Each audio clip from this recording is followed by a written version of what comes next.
tem poucos minutos. Na próxima aula, a gente finaliza com mais qualidade. Professor, fala, meu querido. O corpo não fica mais ou menos dentro por causa desse movimento, né? Não, para esses movimentos de baixa velocidade, a gente pode ignorar a mudança de densidade. Só pela questão da velocidade da luz.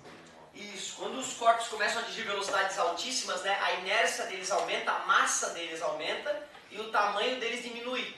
Então o objeto ele vai sofrendo, né, uma dilatação da massa e uma contração do espaço e vai ficando mais denso. E vai tendendo uma densidade infinita quando se aproxima da velocidade da luz, né? Mas no elevador, o fato dele estar com 840 newtons de peso não quer dizer que a massa dele alterou. Não, a massa dele é a mesma. Nessas questões de dinâmica clássica não vai haver alteração de massa. Ótima pergunta. Professor, por que na normal não foi considerado o peso da pessoa? Na normal? Porque assim, ó, se a normal fosse igual ao peso, a resultante seria zero, não poderia ter aceleração. Como a aceleração era para baixo, a força-peso tinha que ser maior que a normal. Ou seja, se o elevador ficasse parado, ele ia ter que suportar todo o peso. Como ele está caindo, ele suporta menos peso. Pensa assim, né? Então o chão do elevador não está suportando todo o peso, só uma parcela dele. A outra parcela do peso que não está sendo suportada está servindo para acelerar. Certo? Bom, galerinha, força de atrito é uma matéria interessante. Força de atrito. A parte técnica de fazer cálculo, eu vou te mostrar os detalhes mais pra frente. Nessa parte introdutória, nesses 8 minutinhos que eu tenho, talvez menos, eu quero te mostrar outros detalhes interessantes. Primeira coisa que me marcou, eu lembro que eu meio que decorei, não sei porquê, né? É fácil botar por um professor hoje, mas eu lembro que eu decorei que a força de atrito era contrária ao movimento. Não sei, isso me entrou na cabeça de um jeito que eu demorei a tirar isso da minha mente. Porque na minha cabeça, né, se eu arrasto o meu pé pra lá, o atrito quer atrapalhar o arrastar do pé, né? O atrito, aí pô, eu penso, o atrito está me empurrando para lá, então eu vou arrastar o pé para lá. Aí o atrito avacalha, né, no sentido oposto. Primeira coisa que a gente tem que parar com essa mania de dizer que o atrito é contrário ao movimento, isso é um delírio. Quando eu caminho, o que me permite caminhar é o atrito. Se não tivesse atrito, meu pé ia derrapar no chão, não ia conseguir ir para frente. E se eu vou para frente, o atrito me empurra para frente. Não é para trás que o atrito está me empurrando. O ar sim, né? Quando eu vou para frente, o ar se arrasta na minha pele e o ar me empurra contrariamente ao meu movimento. Mas o atrito do meu pé com o chão colabora para o movimento. Então, cuidado. A primeira coisa que a gente tem que tirar do coração, que às vezes, sem querer, o professor pode ter passado para o aluno. O atrito, ele muitas vezes é a favor do movimento e não contrário ao movimento. Se tu arrasta um objeto no chão, eu concordo. Quando eu arrasto um objeto no chão, se o objeto vai para lá, o atrito é contrário. Se eu arrasto o objeto para lá, o atrito é contrário ao movimento. Perfeito.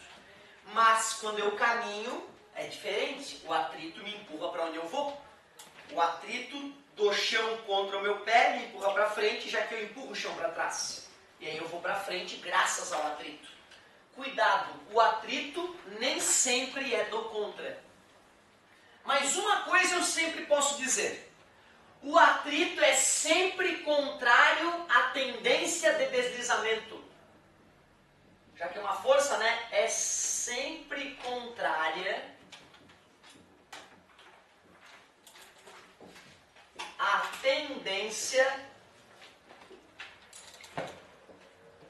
de deslizamento. E isso é uma coisa que a gente pode decorar, se for o caso. Quando eu tento fazer a carteira deslizar para lá, a força de atrito é para cá.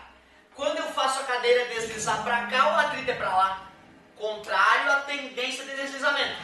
Quando eu vou caminhar, a tendência é meu pé deslizar para trás. E aí, então, a força de atrito é para frente, a favor do movimento, mas contrária à tendência de deslizamento. Então é isso que a gente começa, e que é importante ficar claro para entender um pouco de força de atrito. Saber que o que faz a força de atrito existir é a tendência de superfícies deslizarem uma sobre a outra. Portanto, uma caixa sobre uma superfície é uma ideia interessante para começar a investigar isso. Imaginem a caixa sendo arrastada para lá com uma certa velocidade. Certamente a força de atrito que ocorreria entre o chão e a caixa se oporia a esta velocidade, força de atrito, que a gente vai carinhosamente chamar de FAT.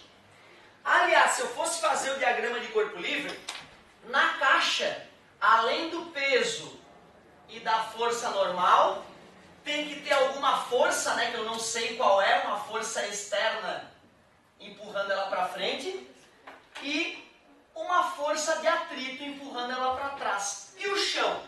O chão se sentiria puxado para frente pela força de atrito, né? Concorda comigo? Quando eu puxo uma caixa no chão, se tivessem azulejos soltos, os azulejos tenderiam a ser arrastados junto com a caixa.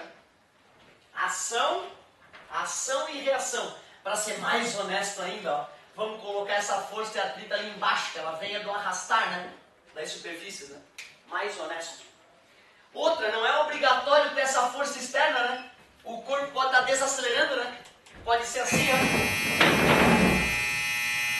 Eu poderia, essa cena poderia ser uma fotografia enquanto a cadeira ia para lá, né? Não tem força para frente, ó. Que loucura, a velocidade é para a direita e a força resultante é para a esquerda. Cuidado com isso, né? No nosso coração a gente tem a tendência de acreditar que velocidade e força tem que apontar para o mesmo lado, né? Da onde vem essa força de atrito? Se nós fôssemos dar um zoom com o microscópio eletrônico aqui, nessa intersecção, nós veríamos que as superfícies que parecem lisas são, na verdade, cheias de irregularidades superficiais. É daí que vem o atrito. O atrito de deslizamento existe porque as superfícies não são perfeitamente lisas. Mesmo o vidro mais liso, mesmo a tua mesa que parece lisinha, ó, quando tu passa a mão, isso é uma ilusão do teu tato. Teu próprio tato é cheio de rugosidade chamada impressão digital, né? Então, na verdade, é uma sensação que a gente tem de a coisa ser lisa, mas não, microscopicamente ela é totalmente rugosa. E é essas irregularidades que vão batendo uma na outra e vai gerando o atrito. É daí que vem o atrito. Agora a gente já começou a introduzir legal essa ideia. Na próxima, duas coisas só que nós vimos, né?